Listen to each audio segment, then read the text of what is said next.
en un día sábado de descanso.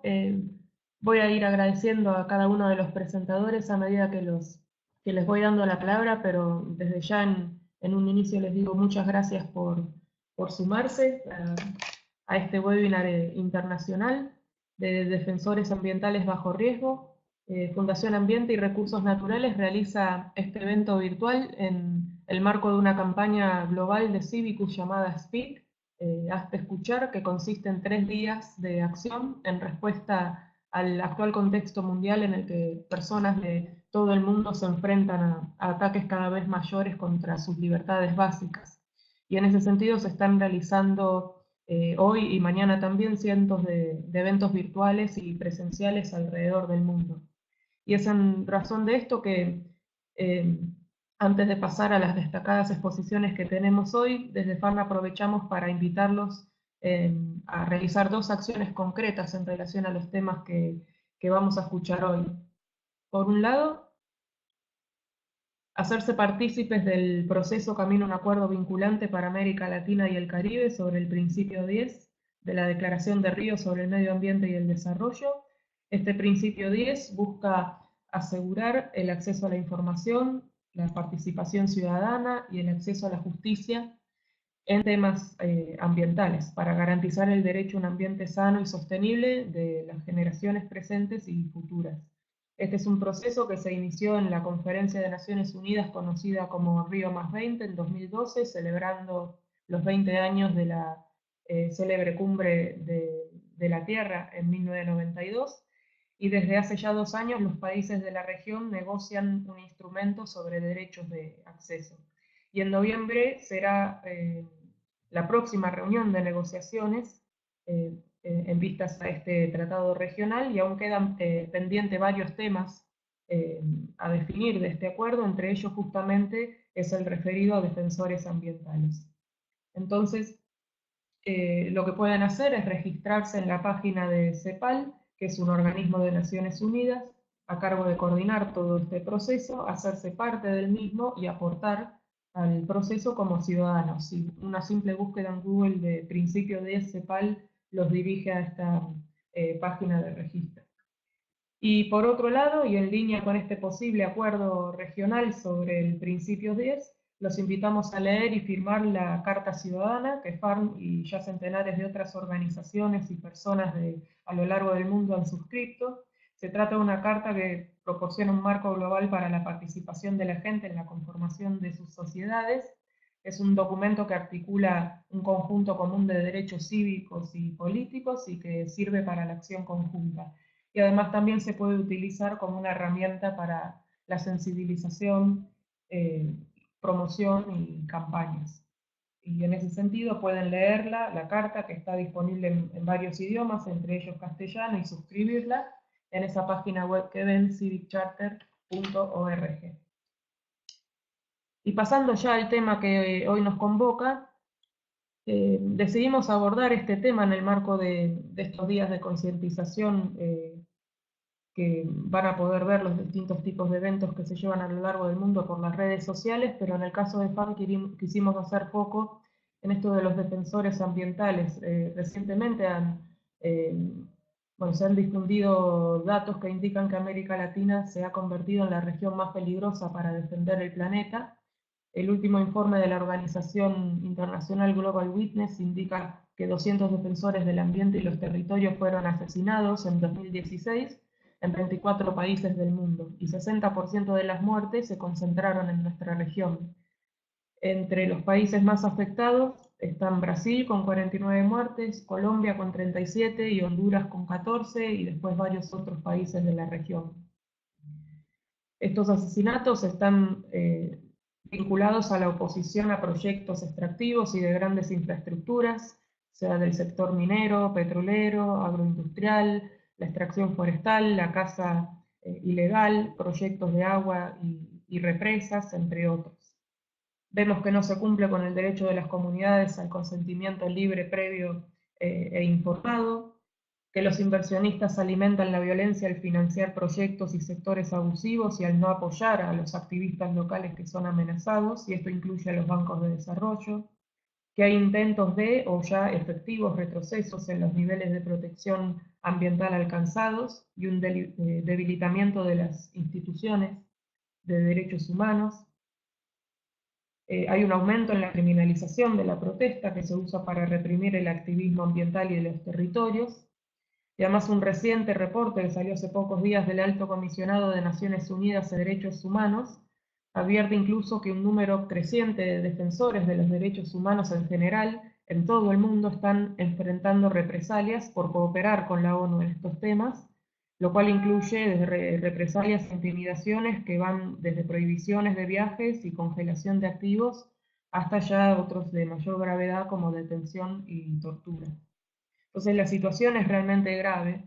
En este contexto de agudización del riesgo y vulnerabilidad de las personas y comunidades que defienden la tierra es que buscamos visibilizar las tensiones socioambientales a través de historias recientes en la voz de defensores ambientales de América Latina. Y por eso ahora vamos a dar la voz a distintos representantes, a diversos oradores. Nos van a poder ir formulando por escrito a través del chat preguntas en lo posible breves y puntuales para que podamos ir tomando la mayor cantidad posible luego para formulársela a nuestros invitados antes de proceder ya al cierre formal del webinar. Así que gracias por estar ahí. También les vamos a compartir links de interés a través del chat. Y con esto, bueno, le doy la palabra a nuestro primer orador, que es Gustavo Castro Soto, de México, fundador y director de la organización Otros Mundos, con sede en San Cristóbal de las Casas, Chiapas, México, y de la Red Internacional Amigos de la Tierra, México. Ha dedicado gran parte de su vida a la lucha social para la defensa del ambiente ante las amenazas de la industria extractiva.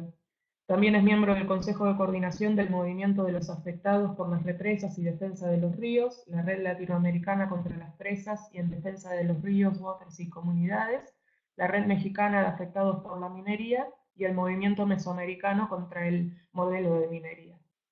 Entonces, Gustavo, primero nos solidarizamos con el pueblo mexicano ante los recientes sucesos de terremotos en tu país y toda la fuerza para este momento que están atravesando. Gracias de nuevo por ser parte en este evento y tienes entre 10 a 15 minutos para tu exposición. Él no va a estar acompañándolo de un PowerPoint, pero le voy a habilitar también el video. Gracias.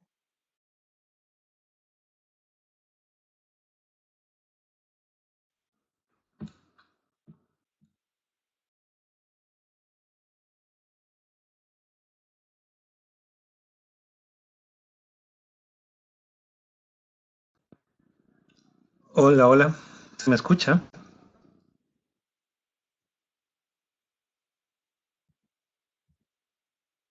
Hola, hola. Bueno, supongo que se me está escuchando. Va, muy bien. Pues muchísimas gracias por la invitación. Sí, se escucha, Gustavo, También adelante. gracias. Va, gracias. Gracias también por la solidaridad con el pueblo mexicano y con tantos hermanos y hermanas que ahora están sufriendo los destrozos de tantos terremotos. Bueno, en 10, 15 minutos trataré de responder a las preguntas que me piden que les comparta. Del cual podría platicar mucho más tiempo, pero trataré de hacerlo más conciso. Cuando me preguntan cuáles son las constantes de los defensores del medio ambiente bajo riesgo, a mí me parece que hay un elemento que es fundamental. Una primera constante es que en toda América Latina, a partir de los 90, con los procesos de privatizaciones y también de tratados de libre comercio y políticas neoliberales, donde se abren también, se eliminan los aranceles y se abren también las fronteras a las inversiones. Eso se empieza con mayor auge en toda América Latina y sobre todo después también del impulso en torno al ALCA, que durante los primeros años de la década del 2000 hubo una resistencia latinoamericana muy fuerte, pero los tratados de libre comercio se fueron cohesionando de manera bilateral o regionalmente con Estados Unidos, con Canadá, con la Unión Europea. Y esta primera constante me parece fundamental porque es la que abre el espacio a los territorios campesinos, indígenas, pero también los territorios urbanos en América Latina. Una segunda constante que yo veo es obviamente la llegada de las inversiones con estas políticas de tratado de libre comercio, privatizaciones, eliminación de aranceles, etcétera, etcétera. Pues llegan las inversiones, sobre todo los megaproyectos que, pues como ya los conocemos, que redundan por toda América Latina, se multiplican las inversiones en torno al petróleo, al gas, a los monocultivos, ya sea de soya, maíz, palma, de aceite, oleoductos, gasoductos, minería, carreteras, puertos, aeropuertos, represas, fracking, granjas camaronícolas, etcétera. Y empieza un extractivismo voraz y muy feroz, en donde el Estado entrega todos los bienes comunes, naturales y también activos y demás a la iniciativa privada, a las grandes transnacionales, que entonces retoman el extractivismo en toda la región. Una tercera constante que yo veo es que esto significa apropiación de territorios, implican grandes extensiones de territorios en todos estos megaproyectos, y esto implica afectaciones socioambientales con un extractivismo tan galopante, en esta acumulación incesante de capital que, si no se da este extractivismo tan voraz, pues no se entiende. El, Obviamente estas afectaciones socioambientales encuentran o requieren modificación, y ese es un cuarto elemento que me parece que es constante, que todos los países en América Latina requieren modificar la Constitución y sus leyes secundarias para garantizarle a las transnacionales el éxito de sus inversiones y megaproyectos en nuestros territorios. Y prácticamente todo en América Latina se modifican las leyes mineras, la ley de agua, ley de hacienda, ley de inversión extranjera, ley energética, etcétera, etcétera, para hacer posible, viable, factible y garantizar a las empresas el arribo a los países, la extracción de los bienes, de los recursos. Un quinto elemento que me parece fundamental es que ante este despojo, pues se encontraron en América Latina con mucha resistencia. Una resistencia sin precedentes en todo el continente, donde pueblos, comunidades reaccionan contra este desalojo, contra este despojo de las tierras, de los territorios. Y cuando digo territorios, insisto en que no solamente son territorios indígenas y campesinos, también son territorios urbanos, donde comunidades o suburbios en zonas empobrecidas de las urbes están siendo también desalojadas por infraestructura o siendo también afectadas por contaminación de agua de zonas industriales o construcción de hipermercados, etc. Una eh, agudización también de la pobreza en las zonas urbanas, donde al mismo tiempo van avanzando inversiones. Un sexto una secta constante que yo encuentro es que esta lucha que acabo de mencionar ha tenido mucho éxito. Por eso se ha hablado mucho de América Latina como el continente de la esperanza, de la resistencia, el continente que está deteniendo muchos de estos megaproyectos, obviamente a costos muy altos, lamentablemente, con muchos compañeros y compañeras asesinados, desplazados, encarcelados. Y en esta constante, me parece que de éxitos, y lo que hicieron los gobiernos fue entonces criminalizar la protesta social para seguir dando un avance más allá a garantizar las inversiones. Y entonces los derechos humanos se vuelven en un crimen. Si antes nos movilizábamos como un derecho humano a la libre expresión, a la libre movilización pacífica, ahora eso ya es bloqueo a la inversión extranjera, atentados contra la paz, terrorismo, incluso también secuestro, cuando las comunidades o las organizaciones bloquean alguna oficina de gobierno, de una empresa que está violando sus derechos humanos. Eso ya es causa de persecución. Hay que garantizarle a las empresas pues esa inversión. De ahí que una séptima constante que yo veo es que los siguientes procesos de tratados de libre comercio para garantizar este extractivismo y también el éxito de las inversiones, los tratados de libre comercio van incluyendo una nueva fórmula que es la expropiación indirecta. Demandar a los gobiernos por expropiación indirecta, que significa que cuando la gente, los pueblos se movilizan y bloquean un pozo petrolero, o un puerto, aeropuerto, o el camino a un proyecto minero, la empresa puede demandar por expropiación indirecta al gobierno. Con esto los gobiernos tienen que modificar las leyes y prácticamente se ha hecho en todo el continente para criminalizar la movilización, la protesta y la defensa de los derechos humanos. ¿Qué garantías hay? Es una muy buena pregunta porque por un lado podemos encontrar que quien tiene que garantizar eso es el gobierno, pero los gobiernos están modificando las leyes y criminalizando el movimiento social. Um, y por otro lado, con los nuevos cambios que se están dando, van acompañados también con otorgarle la posibilidad a las empresas en el marco de los tratados de libre comercio de acudir a los tribunales cuando los gobiernos no cumplen con los tratados. Y hemos visto cómo ante el CIADI, por lo menos en el 2013, había como 200.000 millones de dólares de demandas de las empresas transnacionales a 60 países entre África, Asia y América Latina. La mayoría era por proyectos extractivistas energéticos. Y entonces, ¿eso qué significa? Que a nivel macroestructural, los tratados de libre comercio les ofrecen a las transnacionales esas ventajas.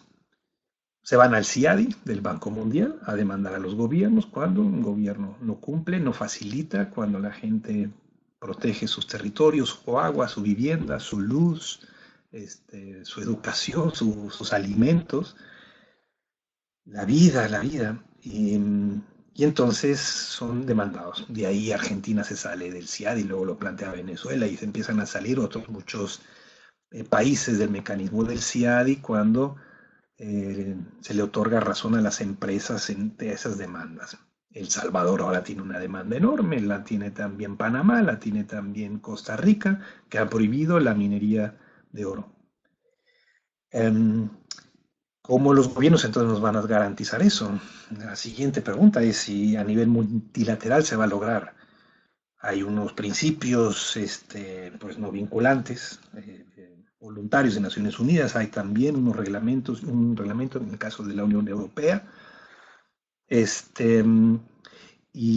pero a final de cuentas no hay tampoco un acuerdo vinculante donde obviamente las transnacionales tengan responsabilidad penal, no solo administrativa, incluso por violación de los derechos humanos allende sus fronteras. Hasta ahorita todo el andamiaje comercial, financiero, va para proteger a las transnacionales y sus ganancias, sus inversiones, y siempre marco el TLC, todos los TLCs tienen que elegir un tribunal donde disputar los conflictos de sus inversiones entre el gobierno y empresa transnacional. Y o son ad hoc o son el CIA del Banco Mundial, ¿no? O se pliegan a un tribunal que a final de cuentas les dan la razón. ¿Qué hacer? O sea, ¿quién va a garantizar? ¿Los países o mecanismos multilaterales?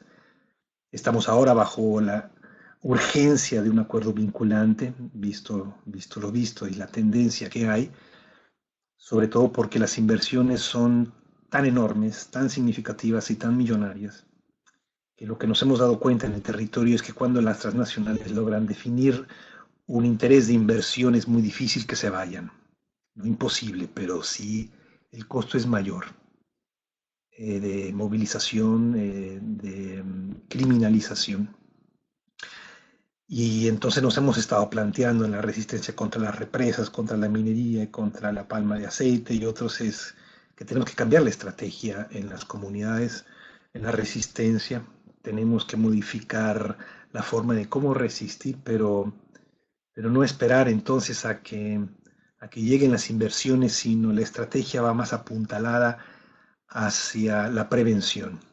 Eso no significa que tenemos que tener medidas de contención, de apoyo psicosocial, medidas de seguridad en las comunidades, en los pueblos, nuevas estrategias de resistencia que no faciliten, que criminalicen al movimiento, a la gente, a los pueblos, a las comunidades que están defendiendo su agua, su comida, su tierra, su territorio, los bosques, eh, sino que en la medida en que vayamos buscando nuevas formas de prevenir a que esas inversiones lleguen, la lucha será más fructífera, sobre todo porque por lo menos en el movimiento mesoamericano contra el modelo extractivo minero, que por cierto hoy estamos ya en reunión en Costa Rica, en asamblea en Costa Rica, en donde se están sumando comunidades de Colombia, de Perú y de Ecuador a este proceso de, de buscar alternativas y también nuevas estrategias de prevención ante el modelo extractivo minero.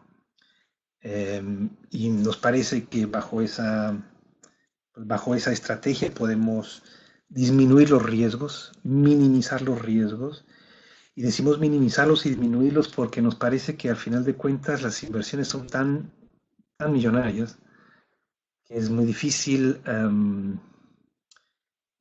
tratar de disuadir que las corporaciones se quieren llevar tanto oro, tanta plata, tanto gas, tanto petróleo, tanta madera, tantos productos para la agroexportación, en esta lógica de apropiación de territorios y de ganancia voraz. Sí tenemos que disminuirlo, minimizar los riesgos, eh, pero nos parece que en la medida en que la prevención la enfaticemos, estaremos también disminuyendo mucho los riesgos a los defensores ambientales. Y también con el riesgo, nos parece a nosotros de repente, con el riesgo incluso de caer en poner, en dorar de verde este proceso, ¿no? En bañarlo de verde, en donde se puede hacer lo mismo, suponiendo en que las empresas van a tener responsabilidad social corporativa, cuando nuestra experiencia es que no es así, que no lo hacen, que no se ha podido, que no se puede seguir este proceso bajo acuerdos que no los vinculan, sino voluntarios. Y entonces de ahí nos parece que urge un acuerdo vinculante y desde arriba, o sea, desde el aspecto más multilateral, pero también acuerdos desde abajo, desde las comunidades para prevenir, organizarse y construir alternativas distintas en las regiones para evitar que lleguen y se asienten estos megaproyectos. Me gustaría hablar mucho más de la experiencia que hemos tenido, pero lo dejo hasta aquí para que también las otras compañeras puedan y compañeros puedan hablar y también que podamos dialogarlo más tarde. Gracias.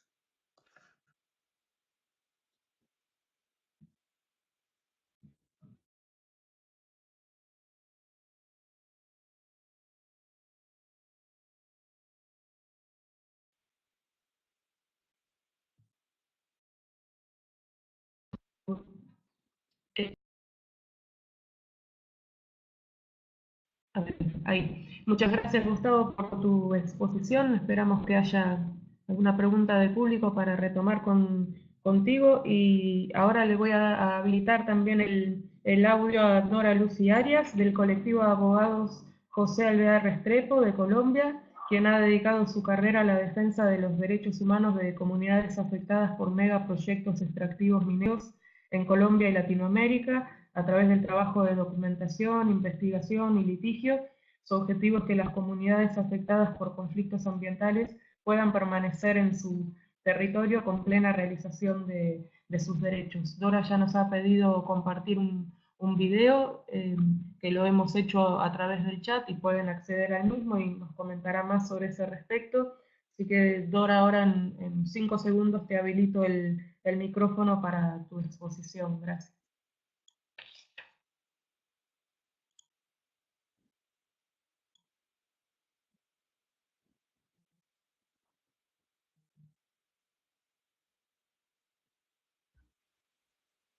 Muy buenos días Adelante, a Dora. todas, a todos. Muchas gracias por invitarnos a compartir en este espacio de reflexión tan importante relacionado con la vida de quienes están asumiendo hoy defender el territorio, defender el ambiente y defender pues estos bienes comunes para las actuales y futuras generaciones. Y yo por eso querría iniciar contando algo en relación, cómo ha sido el caminar que ha tenido nuestra organización en los 37 años que lleva de vida, porque creo que da cuenta de lo que acontece con el accionar de empresas. Nuestra organización surge a finales de los años 70, acompañando a personas que eran llevadas a juicios verbales de guerra en el marco de protestas sociales, y atendiendo procesos judiciales de personas detenidas. Nos encontramos con violaciones de los derechos de estas personas, ya no solo a la libertad, sino a su integridad física, incluso su vida. Tuvimos que atender como organización casos de desaparición forzada, de torturas, de tratos crueles, inhumanos y degradantes, y del asesinato mismo de personas que estaban ejerciendo su derecho a la protesta en un momento muy álgido para Colombia. Con posterioridad en la investigación que hacíamos de estos casos, nos encontramos con comunidades de las que estas personas hacían parte, que tenían unas luchas concretas por la tierra, por el trabajo, por el ambiente también, y otras reivindicaciones que llevaron a que más adelante entendiéramos una conexión ya no solo de estos derechos individuales vulnerados, sino colectivos, en la medida en que desafortunadamente nos fueron llamando para atender casos de masacres y violaciones masivas de derechos humanos, que luego la Corte Interamericana constataría en las que constataría que había una sistematicidad y una generalidad en este accionar. Es decir, nosotros no elegimos entrar en este tipo de investigaciones, fue el camino recorrido el que nos fue encontrando, y de esa manera entonces hacia finales de los años 90, comienzos de los años 2000, fuimos encontrando en este conjunto de procesos, en las investigaciones, las responsabilidades de empresas transnacionales, de actores económicos de gran poder en lo que veníamos investigando. Tal es el caso, por ejemplo, del Sindicato de la Industria Minero-Energética en Colombia, que en el año 2001 estuvo por horas exterminado porque se había asesinado a su presidente y su vicepresidente en marzo, y el presidente que le reemplazó, Gustavo Soler, fue asesinado 6 meses después en un clima absolutamente difícil para el ejercicio sindical en una zona con clarísimos intereses mineroenergéticos. Luego nos encontramos con que los paramilitares en Colombia confesaran que la empresa transnacional en los Estados Unidos, el dueño de esta empresa, habría ordenado el exterminio del sindicato, y que el paramilitarismo se ligó o se coligó con um, con esta, con esta intencionalidad empresarial, pues de manera muy funcional.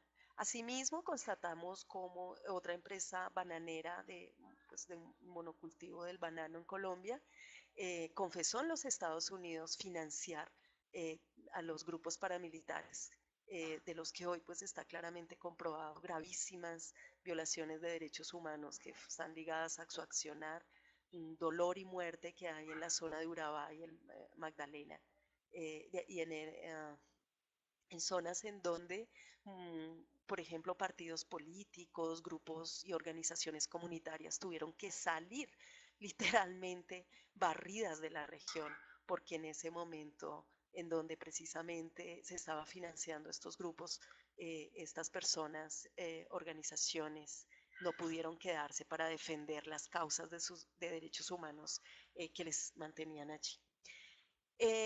Con este recuento, que traté de hacerlo a grosso modo, Lo que quería era constatar que en últimas lo que nosotros hemos venido haciendo, acompañando comunidades a través del litigio, la incidencia, la formación, pues lo que ha venido llevándonos es por el camino de constatar que el accionar de empresas transnacionales y grandes actores económicos claramente está a la base de las violaciones de derechos humanos que han existido en Colombia.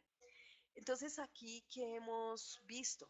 Evidentemente una disputa por el territorio, unas disputas en donde o se instala la industria mineroenergética, la actividad mineroenergética, o pueden permanecer las comunidades.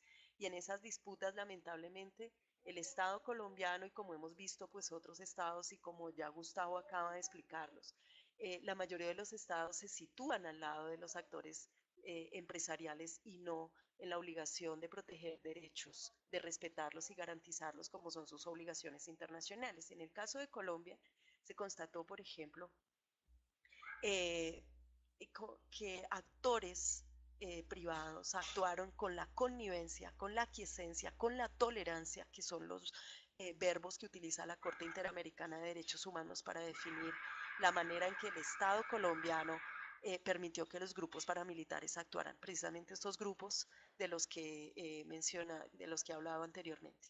Entonces, ¿de qué manera se incide para que los defensores y las defensoras no puedan desarrollar su trabajo? Hemos visto, por ejemplo, el, eh, el derecho a la participación, el derecho a la protesta, que es un derecho fundamental de múltiples derechos eh, como la misma participación, el derecho de reunión, petición, locomoción y libertad de expresión, son mecanismos para la defensa de otros derechos, pero estos están siendo vulnerados.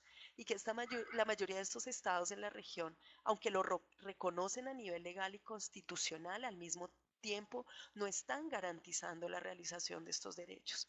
Eh, eh, Países como Argentina, Brasil, Chile, Colombia, México, Paraguay y Venezuela están dentro de los que hemos registrado, en donde eh,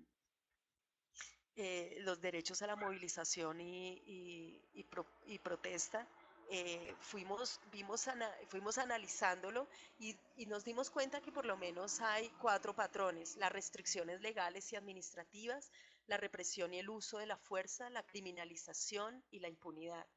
En relación con las restricciones legales y administrativas en muchos países de América Latina, especialmente pues hablaré de Colombia, pues se multiplican leyes, proyectos de ley u otro tipo de regulaciones administrativas que exigen notificar, por ejemplo, a las autoridades de una manifestación con requisitos que se deben dar previamente y que se convierten en solicitudes de autorización, lo cual obviamente es bastante complejo porque por supuesto que una protesta y una manifestación pues se da de manera espontánea en muchas ocasiones, y en otras pues la naturaleza precisamente de la protesta tiene que ver con bloquear vías y hacer ejercicios en el espacio público de incidencia y divisibilización.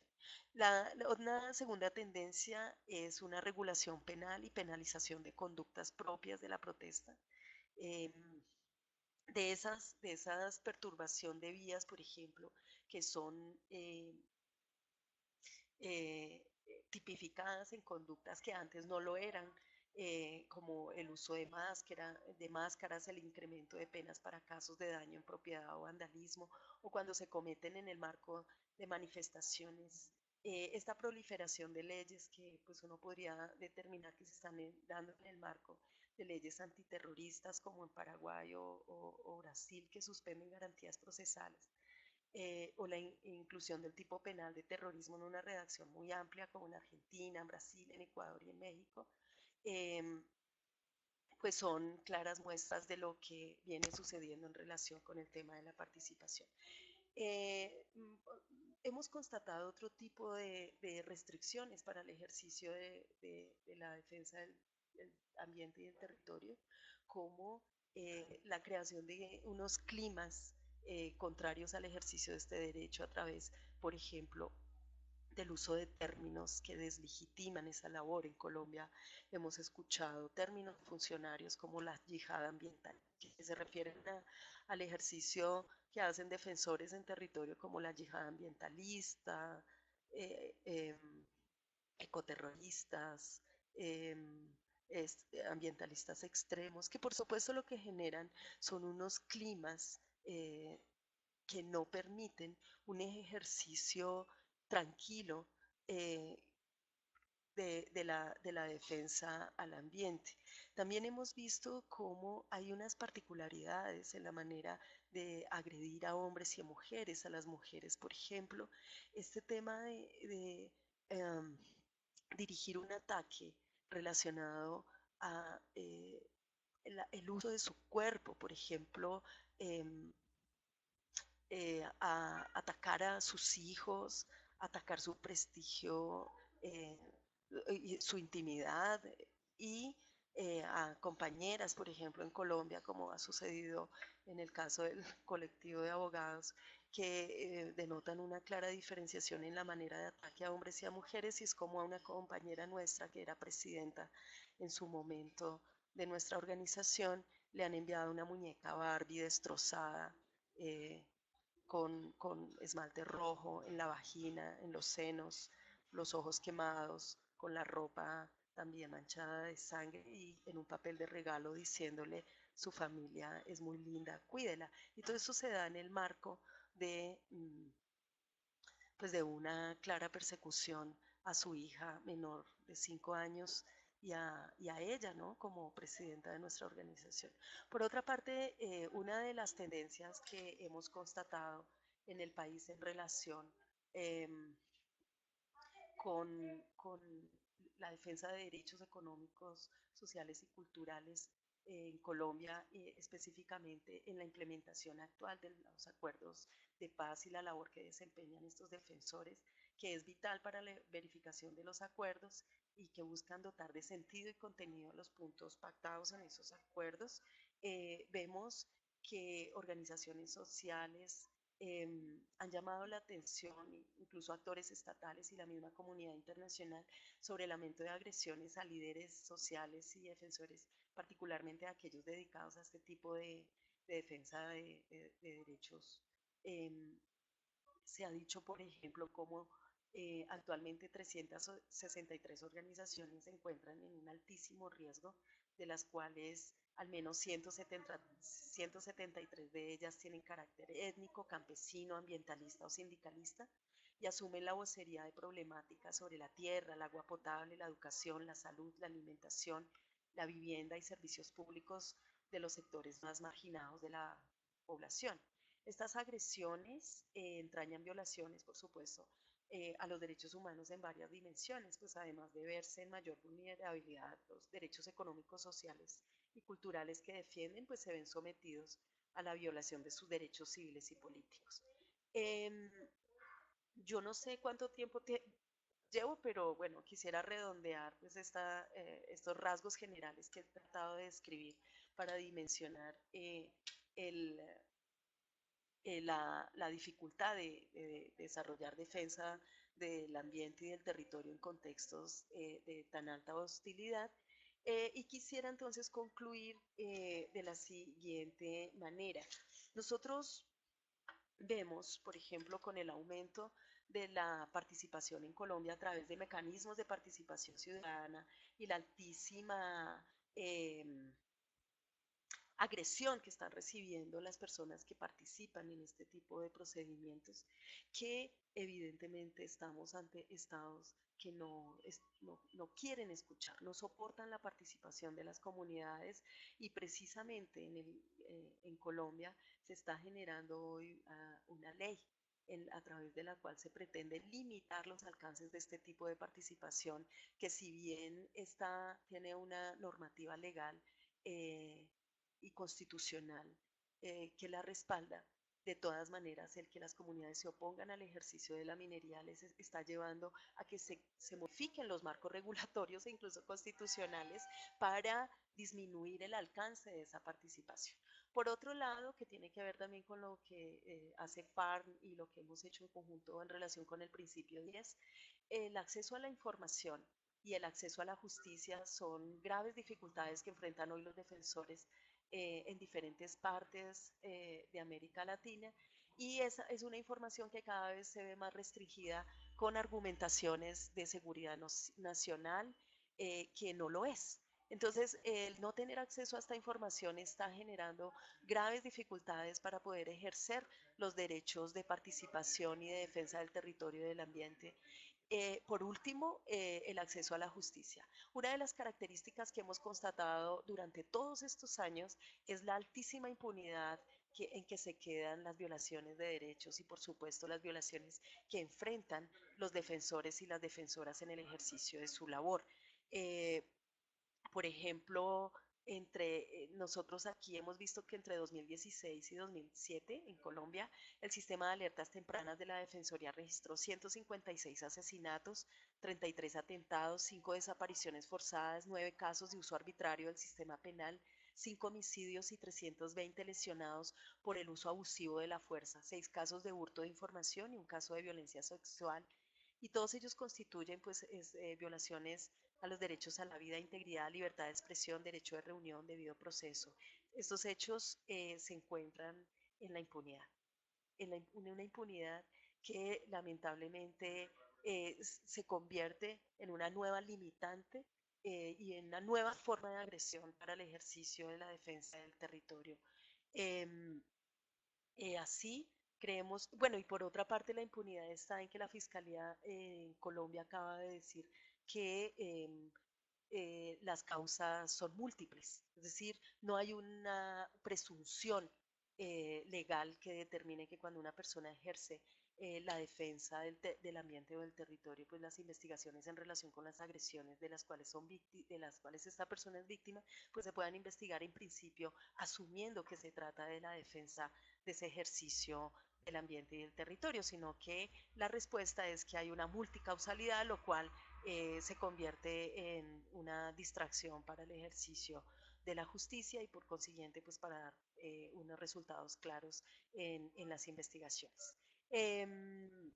Bueno, para entonces no hacerme más extensa en esta presentación, solamente pues mencionar que hemos recomendado al Estado colombiano intensificar los esfuerzos por investigar y sancionar de manera pronta y exhaustiva todos los casos de violaciones a derechos cometidos contra líderes y lideresas sociales y defensores de los derechos humanos, y recomendando al Estado generar un clima seguro y propicio para la labor de promoción y protección de los derechos económicos, sociales y culturales que realizan las personas que defienden esos derechos, y que se incluya, por supuesto, un reconocimiento de legitimidad a la importancia de su labor. Pues yo dejaría hasta ahí para más bien dedicarme luego a comentar las respuestas o pues los comentarios o preguntas que tengan ustedes.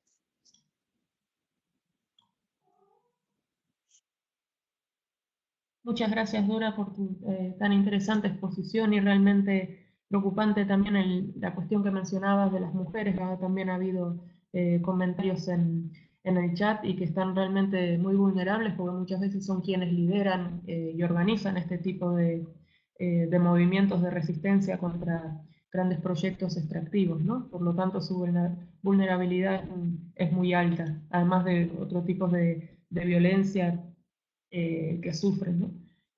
Ahora le voy a dar paso para terminar con las exposiciones y antes de reunir una serie de preguntas para una nueva intervención por parte de ustedes, a Saúl Argentino Ceballos, que es por el caso de Argentina, contador público y referente de la Asamblea Hachal No Se Toca. Desde 2009 viene luchando junto a la comunidad por la contaminación provocada por la mina Veladero de Barricol, que en 3 oportunidades oficializó derrames de material cianurado sobre la cuenca que atraviesa a varias provincias argentinas. Muchas gracias, Saúl, por sumarte. Te voy a estar habilitando el audio y el video para que puedas hacer tu exposición en 10 a 15 minutos. Muchas gracias.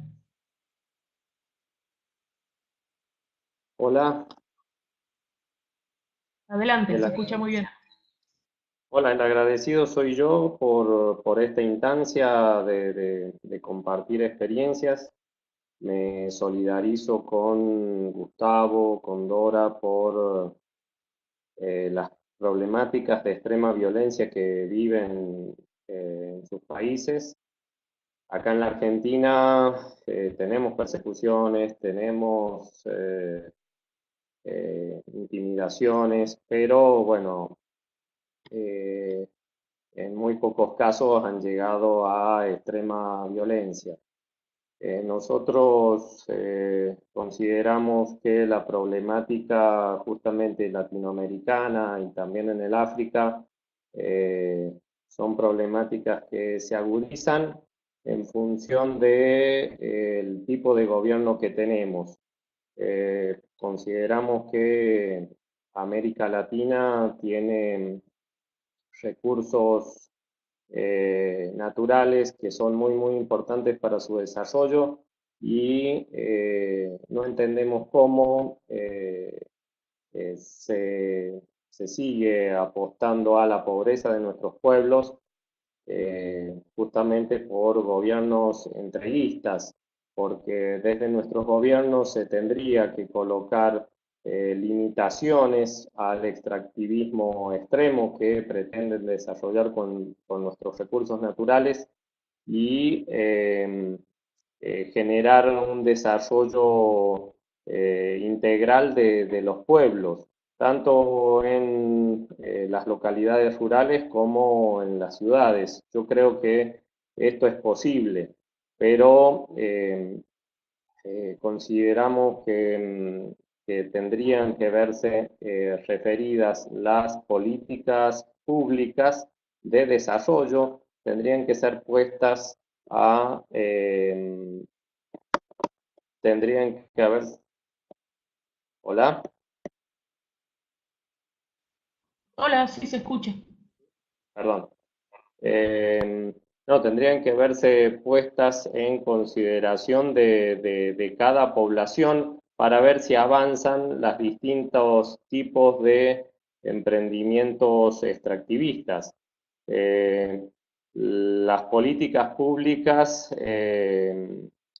para el desarrollo de los pueblos, creo que es algo esencial que los pueblos sean los que podamos decidir cómo proyectar o cómo planificar nuestro futuro.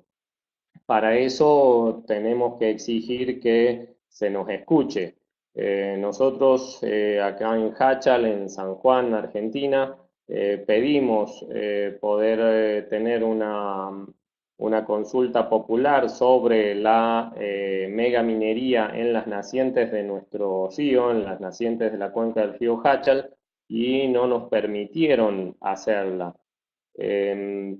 Consideramos que el camino es por ahí porque si no, legalmente, como ya decía Gustavo y Dora, nuestros gobiernos empiezan a adaptar la legislación en función de los intereses de las corporaciones extractivistas y no en defensa de nuestros derechos. Se asume como que los derechos adquiridos de las empresas multinacionales son los únicos que valen y no son nuestros derechos adquiridos por haber nacido en estos territorios los que realmente deben ser tenidos en cuenta.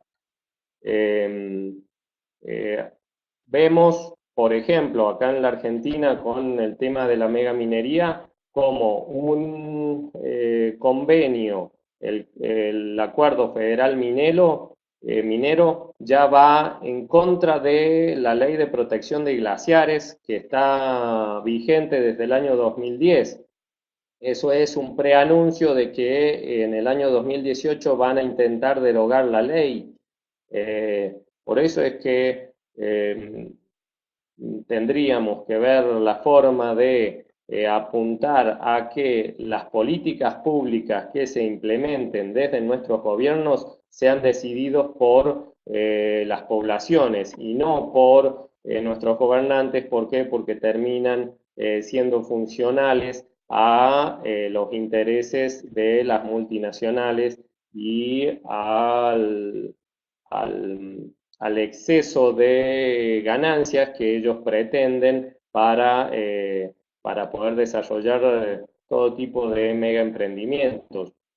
Nosotros vemos con nuestra problemática, la problemática mega minera, que mientras hay ganancias, se las llevan a paladas, se privatizan las ganancias, pero cuando hay que soportar las pérdidas, nadie se quiere hacer cargo de las pérdidas y ahí entran de nuevo estos gobiernos entreguistas. ¿Por qué? Porque después de que grandes multinacionales se han hecho sus grandes negocios, generan mecanismos para que luego todos soportemos las pérdidas, para que luego todos, es decir, el Estado Nacional tome un crédito en la banca internacional, ya sea en el Club de París, en el Banco Mundial, etcétera, y todos nos terminamos endeudando para tratar de mitigar los pasivos ambientales que genera, por ejemplo, la megaminería. Ahí tenemos el caso de Bajo la Lumbrera, que es una mina en Catamarca, que ahora ya está pronta el cierre de mina y nadie se quiere hacer cargo del cierre de mina. Y la mejor prevención, creo yo, contra los abusos de estas corporaciones y el dejar hacer que generan nuestros gobiernos es generando presiones para que las políticas públicas sean decididas por los pueblos y no por dos o tres personas que deciden en definitiva por el futuro de todos nosotros. Bueno, agradecer esta instancia de diálogo, de compartir, y yo pude aprender muchísimo con un convenio que hicimos con la Fundación Ambiente y Recursos Naturales. Por eso es que hablo de esto de las políticas públicas, porque creo que por ahí puede llegar a estar una partecita de solución para los problemas que nos trae aparejado la ambición desmedida desde las corporaciones multinacionales. Muchas gracias.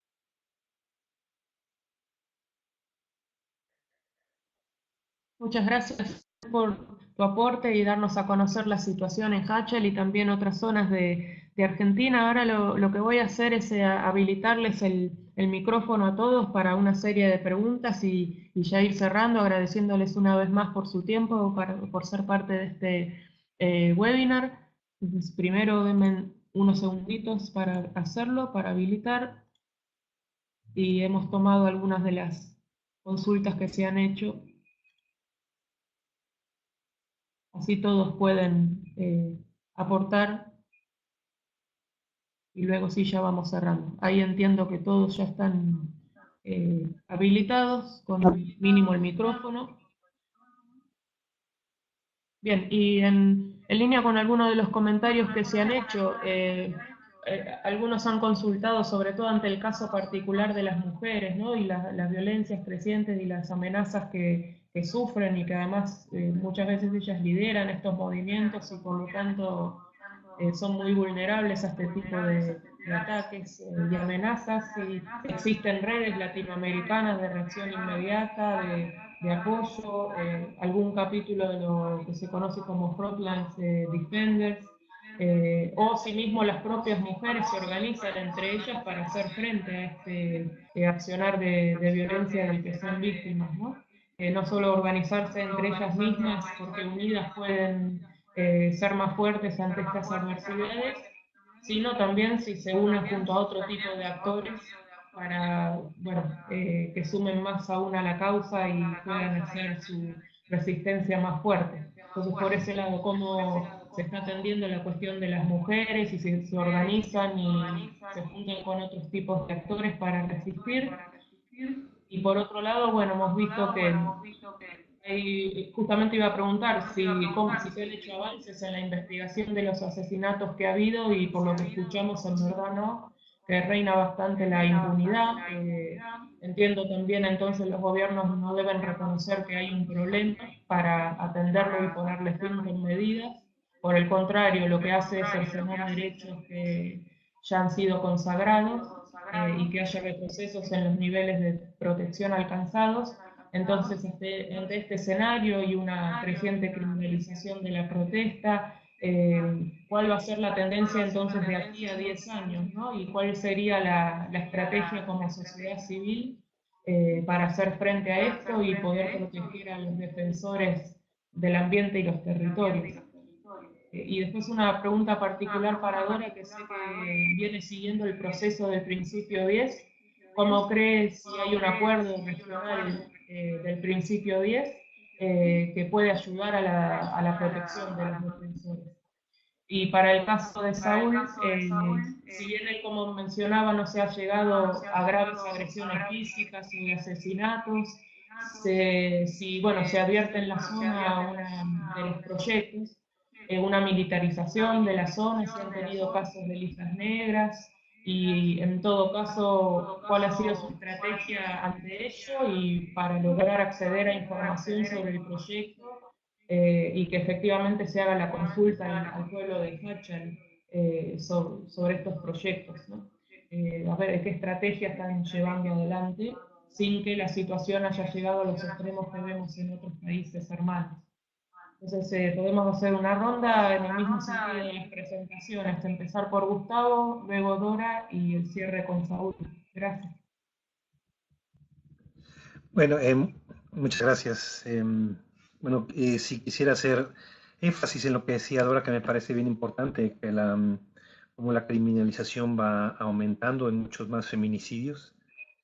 Cada vez no solamente se visibiliza más, sino que también las mujeres están cada vez más enfrente a la resistencia de muchos de los proyectos de defensa territorial y a los gobiernos ya no les importa.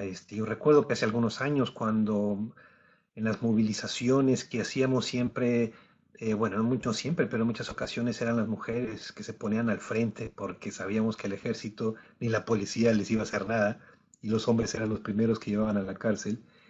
Ahora ya no es posible eso. Ahora ya la estrategia va contra el territorio del cuerpo de las mujeres. Y sí afecta, y saben que inhibe la movilización social cuando son a las mujeres a las que son encarceladas, golpeadas, violadas, cuando son torturadas, cuando también sufren desprestigio político, moral, público, mediático. Es terrible. Y yo creo que algo tenemos que hacer con eso también, de ser muchísimo más cuidadosas en las estrategias.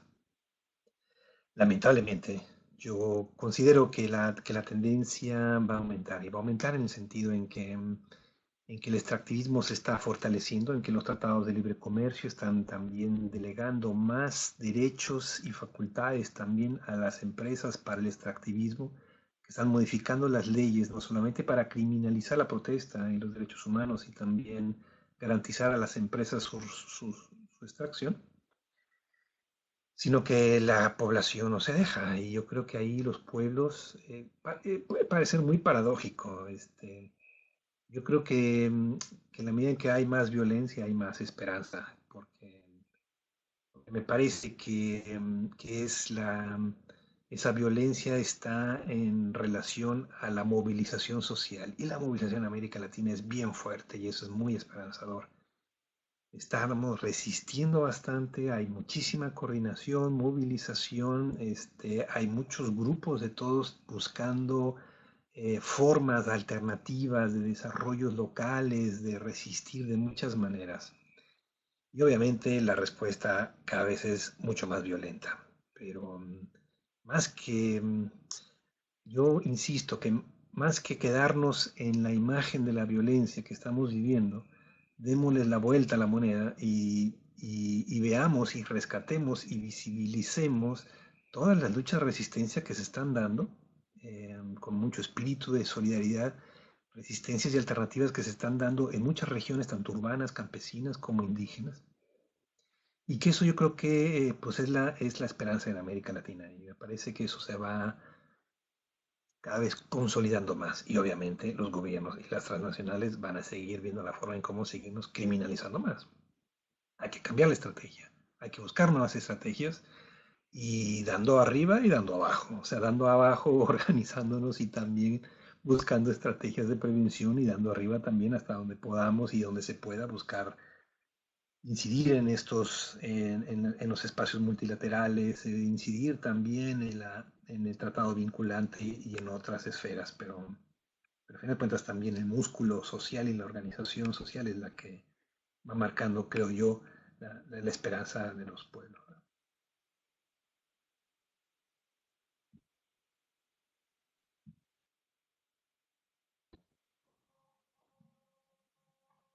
Bien, muchas gracias, Gustavo. Ahora creo que por el momento Dora había dicho que iba a cambiar de computadora para volver a sumarse, pero entonces le doy la palabra a Saúl, sobre todo en la consulta esta que decíamos de si bien no se ha llegado a situaciones de graves agresiones físicas o asesinatos en Argentina, se han tenido que lidiar ustedes con el caso de militarización en la zona de los grandes proyectos en la provincia, o de listas negras, o si lo saben respecto de compañeros de lucha también en otras provincias, y cuál ha sido la estrategia de ustedes como grupo de vecinos ante la dificultad para acceder a la información sobre el proyecto, los derrames que ha habido y la falta de consulta, cómo están trabajando para lograr que eso efectivamente suceda.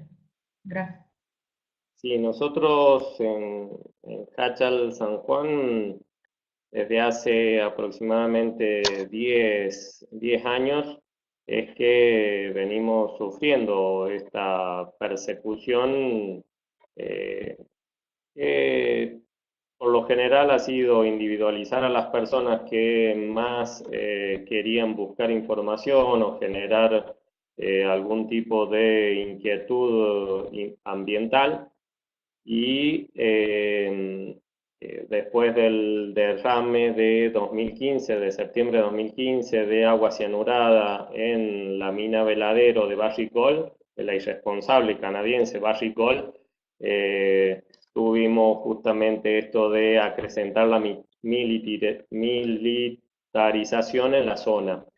Nosotros nos manifestamos y hay policías, está la infantería. Es más, nosotros pedimos en aquellos primeros meses después del derrame, recordando que ya hay 2 más derrames reconocidos por la misma empresa y el gobierno, y suponemos que hay otros 5 o 6 derrames más en función de los análisis del agua que nosotros hemos podido hacer. Y bueno, nosotros pedimos en esos primeros meses que venga el gobernador, que venga el ministro de Salud, que venga el secretario de Ambiente, que se venga a dar respuesta desde los organismos encargados del agua, y nos mandaron al secretario de Seguridad, que es un ex empleado de Barrick Gold, capacitado en Estados Unidos y en Israel para hacer control social de la población. Evidentemente, ellos nos quieren meter miedo, pero nosotros sabemos que si no seguimos resistiendo en defensa del agua, no vamos a poder seguir viviendo en esta parte del territorio argentino. Nosotros tenemos una CAMPE que ya el 18 de octubre va a cumplir 2 años, en donde hacemos turnos todos los días, las 24 horas del día, y tratamos de generar visibilización de nuestra lucha lo más que se puede. Nosotros también hemos visto que desde el gobierno provincial y el gobierno nacional se está poniendo muchísimo dinero para que los medios de comunicación no den a conocer absolutamente nada de lo que pasa en este tipo de problemáticas, especialmente en la nuestra. Pero ante eso nosotros ahora estamos tratando de generar alternativas como incorporarnos más a las redes sociales y utilizar medios de internet. Así que bueno, de a poquito estamos generando por ahí la difusión de la información que nosotros tenemos y que los medios de comunicación no quieren darla a conocer.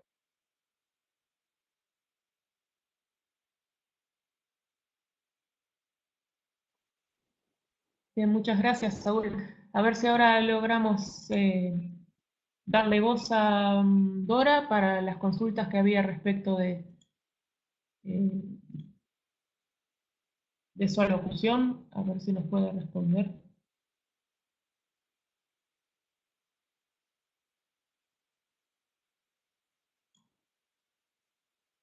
Entiendo, Dora, que vas a tener que aprobar que se te dé la voz.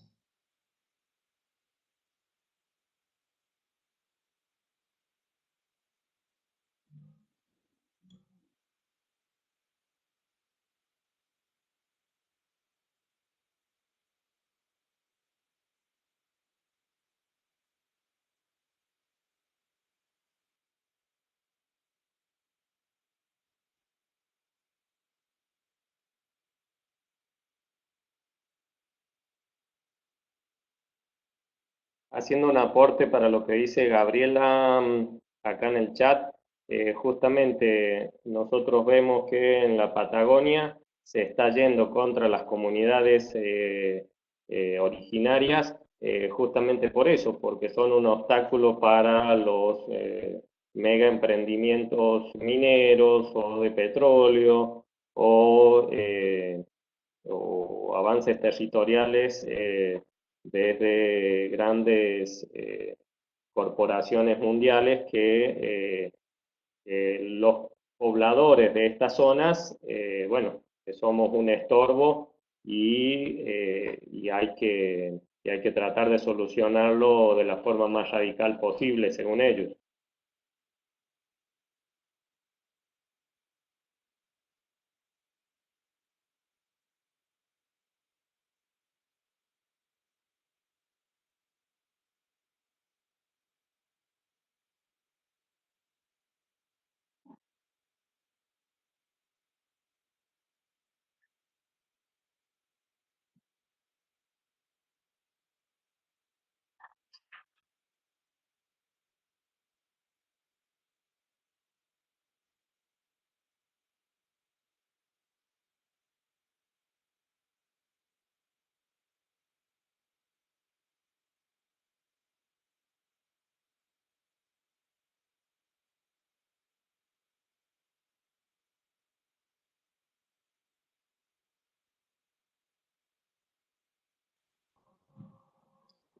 Hola Dora, escuchamos, vemos, digamos, tu mensaje en el chat, pero cuando te habilito el micrófono dice esperando la respuesta del usuario. Te tendría que haber aparecido un mensaje donde dice que aceptás que se te dé el micrófono.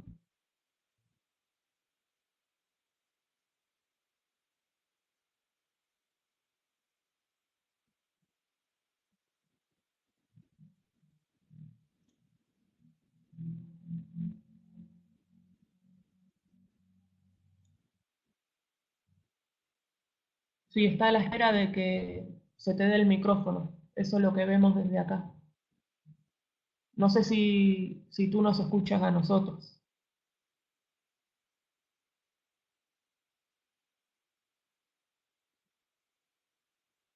En todo caso, Dora, no sé si quieres enviar unas líneas por el chat si no logramos que se conecte tu micrófono. Porque si no ya pasaríamos luego al cierre y a un agradecimiento.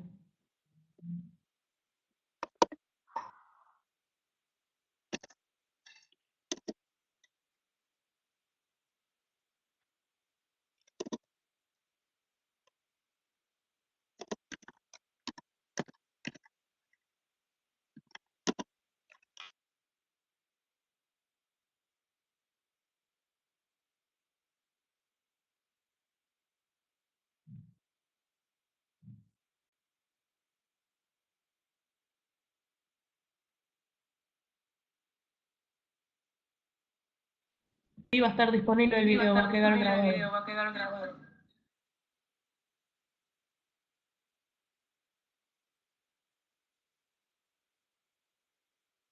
Bueno, ahora ya directamente no la veo online. Zaina, Dora. Como ahora tampoco va a poder aportar entonces desde el chat. No.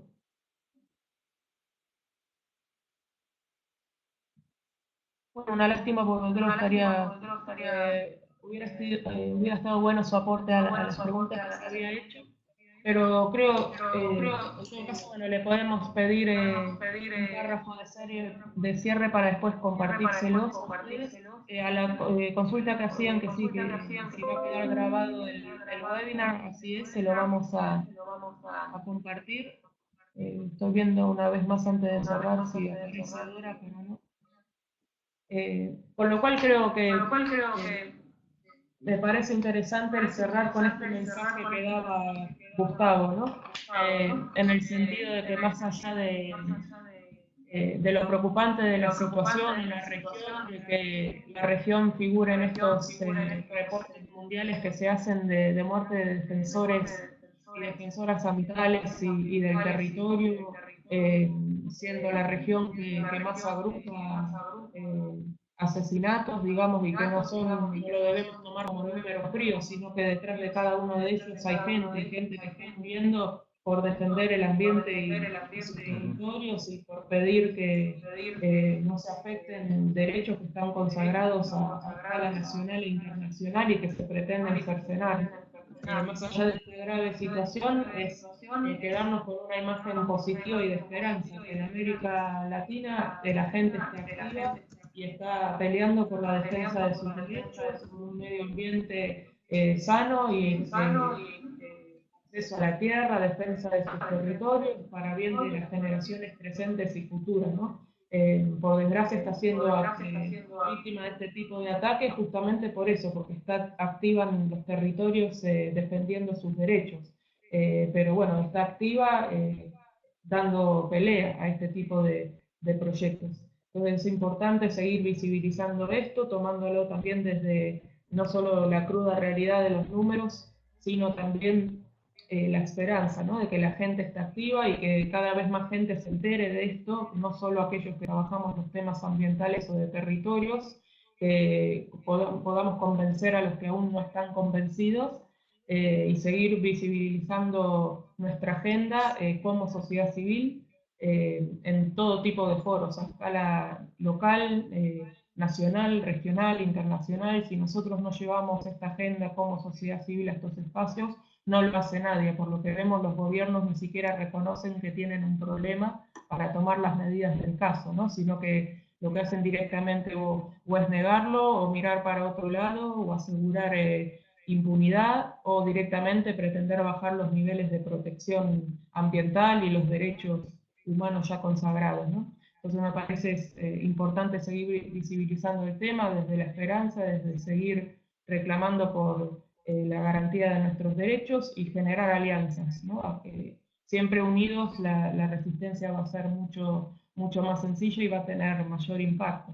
Y sobre todo en el caso de los jóvenes y de las mujeres, por las expresiones que hubo por parte de los oradores respecto de su situación, ¿no? Aliarse entre ellas y con otros actores para hacer sus resistencias mucho más fuertes. Así que yo lo dejaría también ahí, la importancia de irnos con ese mensaje. No solo lo negativo de los números y cantidad de muertos, sino lo esperanzador de lo activa que está nuestra región sobre este tema. Entonces la tenemos a Dora para que cierre ella. Dora, ¿me escuchas? Sí, te escucho. Bien, gracias. Quizás lo que puedo hacer es reiterarte, no sé si llegaste a escuchar las preguntas que te habíamos formulado, pero bueno, yo estaba haciendo un cierre, podemos cerrar con tus reflexiones sobre esto en el sentido de, bueno, generó mucha preocupación en el chat lo que mencionabas del caso de las mujeres.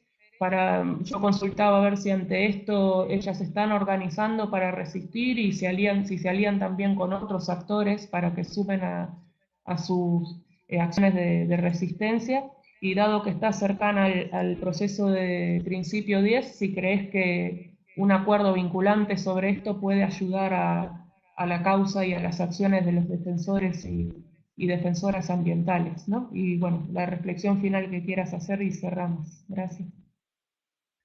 Ok, muchísimas gracias. Disculpen las molestias técnicas que he presentado aquí para comunicarme. En relación con el tema de mujeres, en efecto, creo que nos falta aún mucho por comprender sobre la manera en que particularmente este sistema extractivista y de acumulación está atacando a las mujeres. Porque no solamente se trata de una violencia visible como la que he referido, sino la manera en que aprovechan estados y sistemas patriarcales y estructuralmente violentos contra la mujer para que esa exacerbación de esa violencia derive en beneficio de las empresas y sus intereses. Casos, por ejemplo, como la negociación con los hombres y no con las mujeres, y que el Estado acepte ese tipo de negociaciones.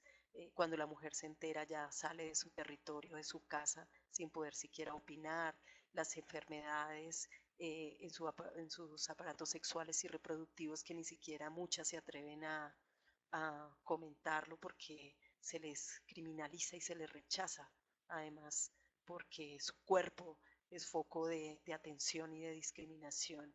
Entonces creo que ahí es un mensaje, es escuchar lo que está pasando con las mujeres, atenderlo y fortalecer esos procesos organizativos que están dando las mujeres, porque como alguno de ustedes lo mencionó, ellas están tomando la delantera y la iniciativa en muchos casos y con enormes dificultades para ejercer su derecho, ya no solo de cuidar sus derechos en particular, sino los de la comunidad, el cuidado de la naturaleza, el cuidado de la vida y el cuidado de las actuales y futuras generaciones. Entonces creo que el tema de las mujeres amerita todo un capítulo de entender lo que pasa y de atenderlo.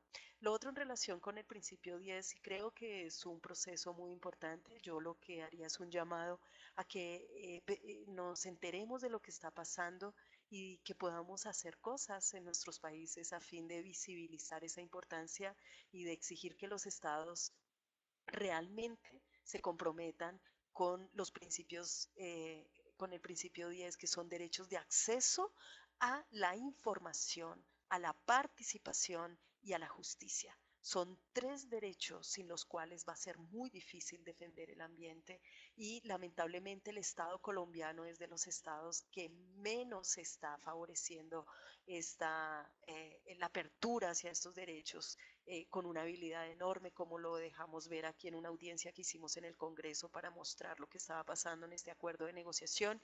Y entonces el llamado que yo haría es uno a seguir activos, a seguir movilizándonos, a seguir enterándonos de lo que sucede, a seguir entendiendo lo que pasa con las empresas. Yo creo que algo que hemos aprendido aquí es que no solamente hagamos cartografía de cómo nos estamos moviendo y cuáles son los problemas, sino cómo actúan las empresas, ¿sí? De qué manera se mueven en el territorio, de qué manera cooptan líderes, de qué manera inciden en el Estado y cómo están generando todos esos climas favorables a algo tan antidemocrático como lo que se está sucediendo en América Latina en relación con la industria extractiva. También creo que es muy importante que documentemos lo que está pasando, que compartamos con otros procesos organizativos, que lo que veamos que hicimos bien o incluso lo que hicimos mal, que a veces nos viene mejor entender lo que hicimos mal, hacer una huerta de los errores para que otros puedan ver qué es lo que estamos haciendo bien y mal y que eso nutra otros procesos en en esta lucha por la defensa del territorio. Y finalmente, que es lo que aquí en últimas aplicamos, que es algo mágico, extraordinario, increíble, y es el no dejar que nos roben la alegría, no dejar que nos roben la esperanza. Y a pesar de todo lo que sucede, la gente sigue construyendo, sigue creando y sigue imaginando un mundo diferente en donde la paz no sea solamente el silenciamiento de balas, sino una paz con justicia social, con territorios autónomos, con un aire, un suelo y un agua al alcance de todos, no solamente en esta generación, sino en las futuras. Muchas gracias, Dora, por el cierre. Yo no lo podría haber dicho mejor. Realmente valoro mucho el aporte que ha hecho cada uno de ustedes y me alegra también ver por el chat que han dejado distintas vías de contacto para que bueno, puedan seguir intercambiando y estar justamente en contacto por esas vías para intercambiar información y también lo que decía Dora, de ver qué ha funcionado, qué no, como un proceso de aprendizaje también, ¿no? Y para seguir unidos y con esperanza para cambiar la situación reinante y que sea todo mejor para todos en el futuro, ya futuro cercano, ¿no? Así que gracias nuevamente y que, bueno, quienes no hayan podido verlo hasta el final o que quienes llegaron tarde lo van a poder ver online de manera completa. Gracias a cada uno y mucha suerte. Seguimos en contacto.